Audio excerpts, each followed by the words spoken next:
Good morning class. आज हम पढ़ेंगे शब्द विचार। हमने फर्स्ट चैप्टर में भाषा के बारे में पढ़ा और हमने ये पढ़ा कि भाषा कितने प्रकार की होती है, व्याकरण क्या है, व्याकरण का काम क्या है। उसके बाद हमने सेकंड चैप्टर पढ़ा वर्ण विचार। वर्ण के बारे में हम सब ने पढ़ा है कि वर्ण जो है भाषा की सबसे छोटी इकाई है या भाषा का सबसे छोटा हिस्सा है। सबसे छोटा हिस्सा इसका मतलब उसके टुकड़े नहीं हो सकते हैं। और वर्णों को मिलाने से क्या बने हैं शब्द।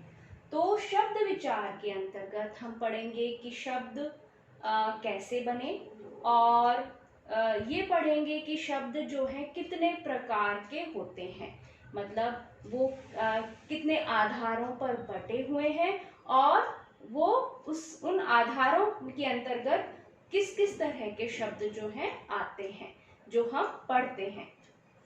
हम बेटा वर्ण के बारे में तो विस्तार से पढ़ चुके हैं, ठीक है। वर्ण भाषा की सबसे छोटी इकाई है, ये हम पढ़ चुके हैं। अब हमें पता करना है कि शब्द क्या होते हैं, ठीक है। एक या एक से अधिक वर्णों से बनी हुई स्वतंत्र सार्थक ध्वनि शब्द कहलाती है, ठीक है। अब स्वतंत्र क्यों है? क्योंकि उसका अपना महत्व है, उसका अपना एक अर्थ निकल रहा है, इसलिए वो स्वतंत्र है। और सार्थक का मतलब उसका कोई अर्थ निकल रहा है, ठीक है। तो वो क्या कहलाती है? शब्द कहलाती है। जैसे एक वर्ण से निर्मित, कई बार एक वर्ण वाला भी शब्द हो सकता है, जैसे न का मतलब है नहीं, व का मतलब है और, ठीक है। पर ऐसे एक वर्ण वाले शब्द कम है। अनेक वर्णों से निर्मित शब्द जैसे कलम, पुस्तक, नयन, घर, हिमालय, अब ये कई वर्णों से मिलकर के बने और सार्थक भी हैं, ठीक है। अगर मैं कलम को मलक बोलूं, ठीक है, तो उसका कोई अर्थ नहीं निकल रहा। यानी वर्णों को इस तरह से जोड़ा जाए कि उसका कुछ अर्थ निकले, वो सार्थक हो, तभी वो शब्द कहलाएगा, वरना वो शब्द नहीं कहलाएगा, ठीक है। दूसरे शब्दों में हम कह सकते हैं कि ध्वनियों के मेल से बने या वर्णों के मेल से बने सार्थक वर्ण समुदाय को, समुदाय मतलब एक ग्रुप जो होता है, को हम शब्द कहते हैं। अब बेटा हम पढ़ेंगे शब्दों के भेद, ठीक है। अर्थ, प्रयोग, उत्पत्ति और व्युत्पत्ति के दृष्टि से शब्द के कई भेद हैं और वो कौन कौन से हैं और वो क्या है, उसके बारे में हम अब आगे विस्तार से पढ़ेंगे। अब बेटा हम पढ़ेंगे शब्दों के भेद, ठीक है। अर्थ, प्रयोग, उत्पत्ति और व्युत्पत्ति के दृष्टि से शब्द के कई भेद हैं और वो कौन कौन से हैं और वो क्या है, उसके बारे में हम अब आगे विस्तार से पढ़ेंगे। शब्दों के भेद में बेटा जो कई आधारों पर शब्दों के भेद किए हुए हैं, उनमें जैसे नंबर जो पहला नंबर है वो उत्पत्ति के आधार पर, ठीक है। तो उत्पत्ति के आधार पर चार प्रकार के शब्द हैं: तत्सम शब्द, तद्भव शब्द, देशज शब्द और विदेशी शब्द, ठीक है। उसके बाद अर्थ के आधार पर है सार्थक शब्द और निरर्थक शब्द। कि भेद का तीसरा आधार है रचना, बनावट या व्युत्पत्ति के आधार पर, ठीक है। वो किस तरह से बना है या किस तरह से उसकी रचना हुई है, उस आधार पर तीन भेद हैं: रूढ़ शब्द, दूसरे नंबर पर है यौगिक शब्द और तीसरे नंबर पर है योग रूप शब्द। शब्द भेद का चौथा आधार है बेटा व्याकरणिक प्रकार्य के आधार पर।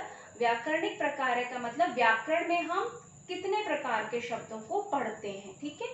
उस आधार पर दो भेद हैं: विकारी शब्द और अविकारी शब्द, ठीक है। विकारी जिनमें विकार या बदलाव आता है, अविकारी जिनमें कोई बदलाव या परिवर्तन नहीं आता है। विस्तार से हम अब आगे पढ़ेंगे। उत्पत्ति के आधार पर बेटा है तत्सम शब्द, तद्भव शब्द, देशज शब्द और विदेशी शब्द। इनके बारे में हम जो है अब विस्तार से पढ़ेंगे। तत्सम शब्द और तद्भव शब्द, ठीक है। तत्सम यानी उसके समान, किसके समान? संस्कृत के शब्दों के समान या संस्कृत के शब्द, ठीक है। और तद्भव मतलब उससे उत्पन्न, किससे उत्पन्न? संस्कृत के शब्दों से जो उत्पन्न हुए, यानी संस्कृत के शब्दों को जिन्होंने आधार लिया है और उसका बदला हुआ जो रूप है वो है तद्भव, ठीक है। जो शब्द संस्कृत भाषा से हिंदी में बिना किसी परिवर्तन के ले लिए गए हैं वे तत्सम कहलाते हैं, यानी वो संस्कृत में भी काम में आ रहे हैं और हम अपनी हिंदी भाषा में भी उनको काम में ले रहे हैं। ठीक है, जैसे अग्नि है, अब हिंदी में भी हम अग्नि लिखते हैं, क्षेत्र लिखते हैं, वायु है, रात्रि है, सूर्य है, ये सारे शब्द हम हिंदी में भी काम में ले रहे हैं। तो ये शब्द कहलाएंगे तत्सम शब्द, जो संस्कृत भाषा में तो काम आ ही रहे हैं, हिंदी भाषा में भी काम में लिए जा रहे हैं। ठीक है, फिर तद्भव, जो शब्द रूप बदलने के बाद संस्कृत से हिंदी में आए थे, तो वो संस्कृत के शब्द, लेकिन उनमें परिवर्तन आ गया, कुछ शिक्षा की कमी के कारण, कोई ढंग से उच्चारण या नहीं बोलने के कारण उनका रूप बदल गया। ठीक है, जैसे अग्नि का आग हो गया है, खेत का जो क्षेत्र था उसका खेत हो गया, रात्रि का रात हो गया, सूर्य का सूरज हो गया। अब बेटा हम जो पढ़ रहे हैं तत्सम शब्द व तद्भव शब्द, तो आपके दिमाग में आएगा कि भी ऐसा क्या हुआ कि जब हमारे पास शब्द थे तो तद्भव शब्द कहाँ से आ गए, वो कैसे बने, क्या हुआ। तो शब्दों का उच्चारण करने की वजह से, ठीक है, उच्चारण मतलब बोलने की वजह से, अथवा शिक्षा में कमी के कारण, शिक्षा में कमी मतलब आप पढ़ नहीं पाए हो, स्कूल नहीं गए हो, विद्यालय नहीं गए हो, तो आपने सही ढंग से उसको बोलना नहीं सीखा, उस वजह से। ठीक है, शब्दों का जो है विकार हो जाता है, विकार मतलब उसमें चेंज आ जाता है, बदलाव आ जाता है, जिससे शब्दों का रूप बिगड़कर कुछ का कुछ हो जाता है। कभी कभी तो शब्द इतना बिगड़ जाता है कि उसका वास्तविक रूप पहचानना कठिन हो जाता है, यानी कभी कभी उस शब्द में इतना बदलाव आ जाता है, इतना चेंज आ जाता है कि उसका ओरिजिनल शब्द क्या है वो हम पहचान नहीं पाते। ठीक है, शब्दों के इस बिगड़े या बदले हुए रूप को ही हम तद्भव रूप कहते हैं, तथा इनके वास्तविक या मूल रूप को हम तत्सम रूप कहते हैं। यानी जो संस्कृत के शब्द हैं वो तत्सम शब्द कहलाते हैं और उनका जो बिगड़ा हुआ रूप है वो तद्भव रूप कहलाता है। अब उच्चारण में कैसे नहीं कर पाते थे लोग, या शिक्षा में कमी के कारण क्या फर्क पड़ा। बेटा ये कहा जाता है कि जो संस्कृत भाषा है वो सबसे प्राचीन भाषा है और उससे बहुत सी भाषाएं निकली हैं। ठीक है, तो पहले क्या था कि हमारे समाज में वर्गों में बटा हुआ था हमारा समाज, और जो सबसे ऊंचा वर्ग था वो ब्राह्मण था, फिर क्षत्रिय थे जो युद्ध के मैदान में जाते थे, जो राजा लोग होते थे वो क्षत्रिय थे, और उसके बाद जो हिसाब किताब रखते थे, ठीक है, पढ़ने लिखने का या सब तरह का हिसाब किताब रखते थे, वो वैश्य वर्ग था, जिन्हें हम बानिया जैसे हम बोल सकते हैं। ठीक है, फिर उसके बाद वैश्य के बाद शूद्र, जो मैला उठाने का काम कर रहे हैं, कोई जानवर मर गया उनको उठाना, उनका चमड़ा उससे जूते वगैरह बनाना, जो निम्न श्रेणी का जिसको काम समझा जाता था वो शूद्र लोग करते थे।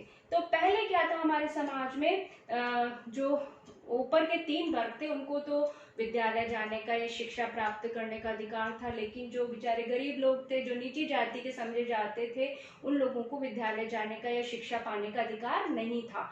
तो संस्कृत भाषा में तो बड़े टिपिकल शब्द होते हैं। आप भी जब स्कूल में छोटे से आपने जब एडमिशन लिया, जब आप छोटे थे, तो आपको कोई अगर मैं कठिन शब्द बोलने को दे दूं, या आप अपने घर में किसी छोटे बच्चे को कोई टिपिकल या ऐसा वर्ड दे दो जो उसने नहीं बोला, तो उसको तुतला के बोलेगा, उसको ओरिजिनल फॉर्म में नहीं बोलेगा जैसा वो है वैसा नहीं बोल पाएगा, क्योंकि उसकी टंग को, उसकी जो जीभ है उसको उस चीज की प्रैक्टिस नहीं है, उसका अभ्यास नहीं है। ठीक है, तो वो शब्द को कुछ और बना करके बोलता है। अब वो जो नीचे क्षुद्र समझे जाते थे, जो इस विद्यालय नहीं जा पाते थे गरीबी के कारण या जाति भेद के कारण, तो वो उन शब्दों को सुनते तो थे लेकिन वो उसको ढंग से बोल नहीं पाते थे, तो उससे क्या हुआ, वो शब्द का रूप बिगड़ता चला गया।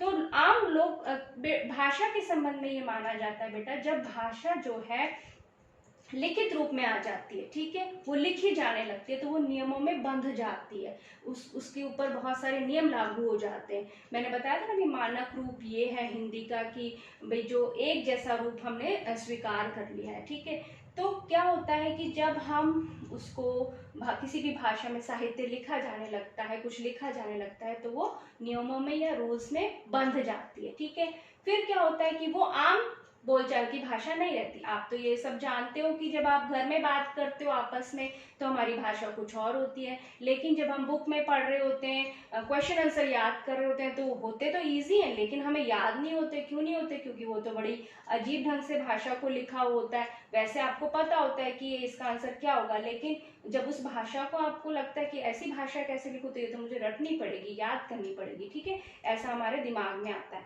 तो ये क्या है कि जो लिखित रूप है वो अलग है लेकिन बोलचाल का रूप अलग है। तो क्या हुआ कि जो मौखिक लोगों की आम बोलचाल की भाषा थी वो जो है वो उससे अलग होती चली गई जो लिखित भाषा थी। तो क्योंकि उन लोगों को पहले संस्कृत से जो भाषा क्या हुआ कि आम बोलचाल की भाषा नहीं रही, तो वो क्या हुआ, पाली और प्राकृत भाषा आ गई। पाली और प्राकृत भाषा कौन सी थी? जैसे महावीर जैन हैं, ठीक है, हमारे जो जैन धर्म के हैं, उसके बाद महात्मा बुद्ध हैं, इन लोगों ने जब उपदेश दिए तो आम जन भाषा में दिए, वो भाषाएं पाली या प्राकृत कहलाई, ठीक है। उसके बाद इसका क्या हुआ कि पाली प्राकृत का भी रूप थोड़ा सा बिगड़ा, वो अपभ्रंश हो गई। अपभ्रंश का मतलब होता है बेटा बिगड़ा हुआ रूप, ठीक है, जो भ्रष्ट हो गई, अपने रास्ते से भटक गई है, ठीक है। और अपभ्रंश से क्या हुआ, हिंदी बन गई। तो जो तत्सम से संस्कृत से तद्भव रूप बने वो इस तरह से जो है उच्चारण नहीं करने की वजह से सही, और विद्यालय में सही वो जो शिक्षा नहीं पा रहे थे उसकी वजह से क्या है, उसका रूप बिगड़ता चला गया शब्दों का, और जो तत्सम शब्द थे उन्होंने तद्भव रूप धारण कर लिया। उत्पत्ति के आधार पर तत्सम तद्भव शब्दों के बाद आते हैं देशज शब्द, ठीक है। देशज शब्द बेटा क्या होते हैं? जो शब्द क्षेत्रीय प्रभाव के कारण परिस्थिति व आवश्यकता अनुसार बनकर प्रचलित हो गए हैं, वे देशज शब्द कहलाते हैं। और साधारण भाषा में मैं कहूँ, सरल भाषा में मैं आपको कहूँ कि जो गांव की लोकल भाषा होती है, वहाँ की अपनी जो भाषा है, उसमें जो उन लोगों ने, उनको जरूरत पड़ी, आवश्यकता के अनुसार उनको जब कुछ जरूरत पड़ी या कुछ ऐसी परिस्थिति बन गई, तो फिर जो शब्द तैयार हुए वो देशज शब्द कहलाने लगे। जैसे वो लोग साफा वगैरह गांवों में बांधने का चलन है, ठीक है, जो पगड़ी बांधते हैं तो उसको वो लोग क्या बोलते हैं, पगड़ी, ठीक है। गाड़ी, फिर थैला, वो बैग जो थैला वो काम में लेते थे तो थैला, पेट, खटखटाना, ठीक है, झाड़ू, झोपड़ी, ये सारे शब्द क्या हैं, देशज भाषा के शब्द हैं, जो एक तरह से क्षेत्रीय प्रभाव के कारण, यानी छोटा एरिया और उसके प्रभाव के कारण उनको जैसे जरूरत हुई तो वो और जैसी परिस्थिति थी तो उससे वो शब्द बन गए, वो कहलाते हैं देशज शब्द, ठीक है। उसके बाद है बेटा विदेशी या विदेशज शब्द, ठीक है। विदेशी जातियों के संपर्क से, संपर्क मतलब मिलने से, उनकी भाषा के बहुत से शब्द हिंदी में प्रयुक्त होने लगे हैं। ऐसे शब्दों को हम विदेशी या विदेशज शब्द कहते हैं, ठीक है।